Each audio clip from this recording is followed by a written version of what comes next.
Greetings everyone, this is Rambling Collector here, and welcome back for another comic review. Now this one is going to be really fun as we're in for a double review today of two separate Star Wars Legends comic series, that being the first volumes each of The Old Republic and The Empire. Now I've had these in my collection for quite a bit, but I have yet to dive into them until recently, and I am absolutely kicking myself that I hadn't read these sooner, to tell you the truth. As someone who really enjoys some of the more extensive lore of Star Wars Legends, seeing these various different comic series really does help to extend the reach of Star Wars Legends, especially with this.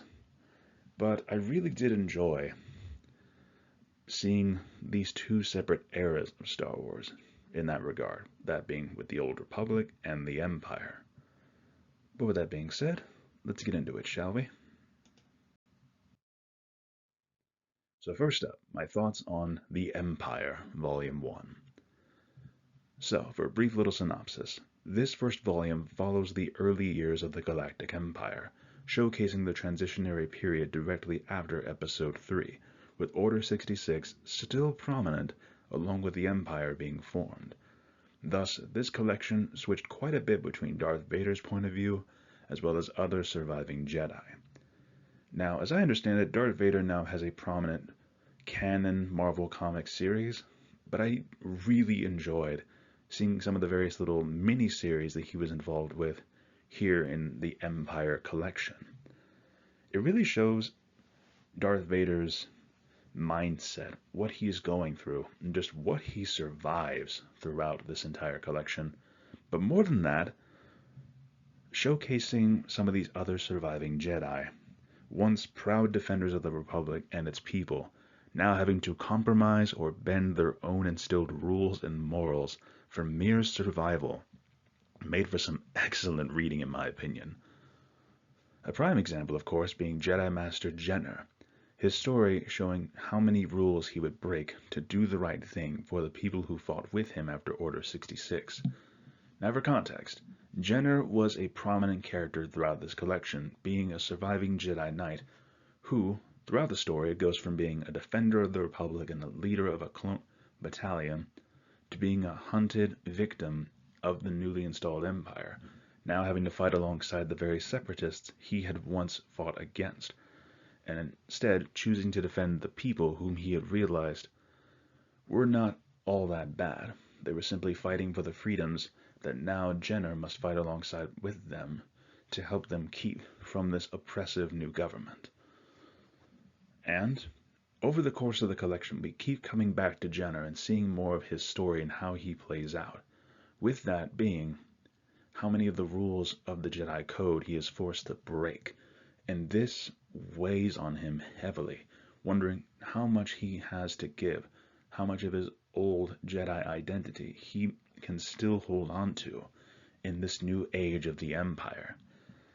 And we see the struggle with that, especially with one of the former separatists that he fights alongside with, becoming a close friend, going out of his way to help this friend try to find his kidnapped wife and child who have been sold into slavery on one of the worst planets within the galaxy, and seeing that, but even more so, just how brutal and vicious some of these people can be. Jenner even witnessing that a corrupt official literally ate a child, cooked her up and ate her. And this just breaks Jenner in some way, knowing that these were originally the people he had fought to protect, and it makes him sick. But even more than that, Darth Vader's own stories were also very rich, whether showing his hunt for the remaining Jedi or diving deep into his psychosis over his grief for his lost life and love and his own self-hatred, along with his further dive into darkness as time progressed. Now with that, we get a lot of miniseries focused on Vader, whether it is him hunting down Jedi that he finds, but also how that obsession can come back to bite him. He is so devoted to trying to wipe out that part of his life that he had once loved so deeply that it blinds him to the bigger picture in some ways, as showcased in one mini-series where he is led away by his thirst for hunting down Jedi, and this causes the destruction of an Imperial base that he had been ordered by Palpatine himself to guard. And of course, he is very much punished for this. But, again, also seeing how desperate the Jedi can become, whether they're trying to group together and try to either take down Vader or they are being hunted like animals, is a really bit of good dark storytelling, showing how this period is no longer safe for the Jedi, and how Vader will hunt them relentlessly, if for no other reason than to give himself purpose for everything he has lost. But also, again, we see his grief over Padme in stark detail here, especially in one case where he is haunted by visions of her, and how much he hates himself for what he has lost and what he gave up, what he did to Padme haunts him. And with one of these visions, it shows Padme in some way forgiving him. But even still, Vader is still just a broken man and a shell of his former self. And this collection really highlights that. And I honestly want to read more of the Empire just to see more of these deep dives into Vader as a character. It is amazingly well done, in my personal opinion. But now, going from the Empire to a different time period. Now, let's talk about The Old Republic Volume 1. And this comic series really brings the spotlight back to a time when the Jedi were in their prime, spread out across the galaxy and keeping the peace for the Republic, while also exploring the Force in various ways. And you really see just how different the Jedi Orders are from the Clone Wars era to the Old Republic era. The Jedi of the Clone Wars era are severely lacking and incredibly arrogant people who are really closed off from the remainder of the galaxy, whereas the Jedi here in the Old Republic, they're in their prime. They have far more bases out there than just the Jedi Temple on Coruscant. They have locations in other planets across the galaxy to help safeguard against the growing threat of the Mandalorians, as well as the looming threat of the returning Sith Empire. And you see just how great of Force abilities they contain here. Their greater abilities of foresight, which, of course, self-made prophecies and all that really comes back to bite them. But this particular collection takes place during the Mandalorian Wars, focusing on the tale of convicted Jedi Padawan Zayne Carrick and his quest to find justice to clear his name and find out why his former masters tried to kill him along with his group of Padawans, showcasing how even in their prime, corruption could still run rampant within the Jedi Order in one form or another. Now in this particular case, what is revealed is that Zayne was convicted out of a possible prophecy of a Sith rising within this little covenant of Jedi, all of whom were Jedi consulars, meaning they had very high Force potential, and only one of them being a Jedi Guardian who was sent to protect this covenant. And of course, their foresight showcases them being struck down by a Sith, but not who, and thus they assume their entire class of Padawans are the possible instigators, how one of them will fall to the Sith and cut them down, and in their fear, they essentially kill children. They kill their own Padawans who they had raised and taken care of and trained, and they cut them down without any sign of remorse, as far as I'm aware.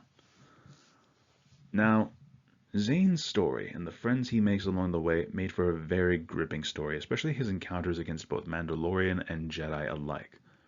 Along with the various elements of the galaxy's underbelly he's forced to contest with during a time of galactic conflict, because again, the Mandalorians are running rampant throughout the galaxy during this time period of the Old Republic, and Zayne winds up getting caught right in the middle of the Mandalorian Wars, whether it is liberating a detention camp, fighting against a group of Mandalorians that happen to be invading the world he's on, or doing the best he can to still be a Jedi despite being convicted.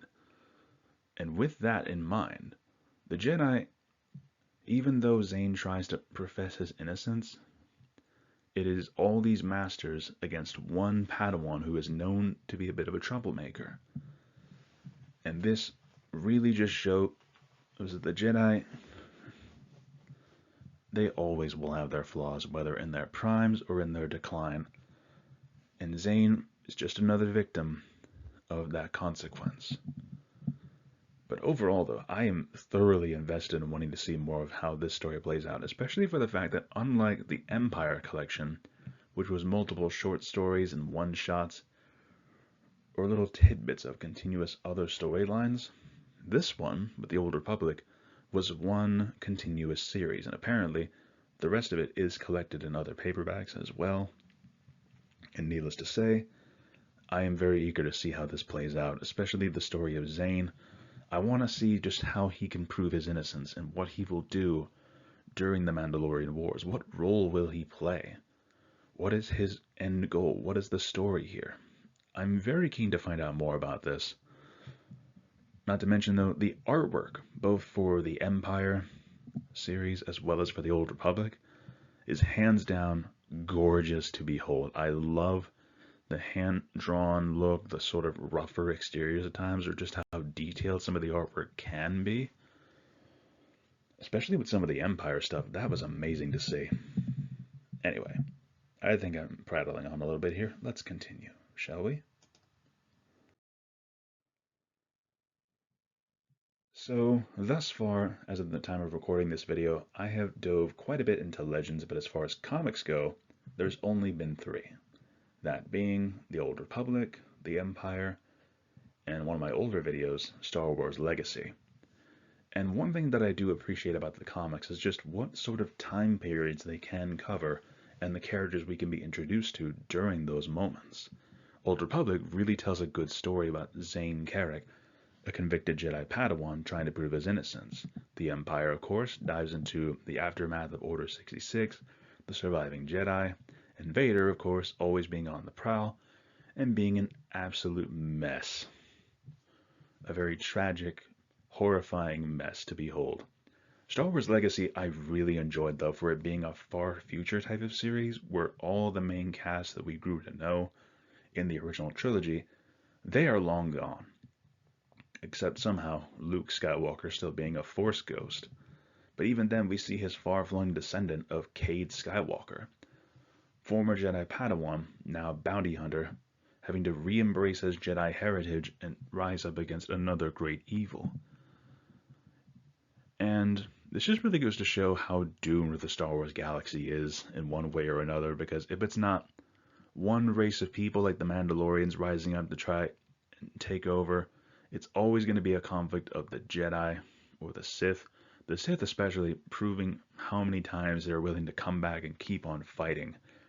And a lot of great examples of this include the Great Hyperspace War, the Mandalorian Wars, the Clone Wars, and of course the Galactic Civil War. The Galactic Civil War not even having Jedi and Sith.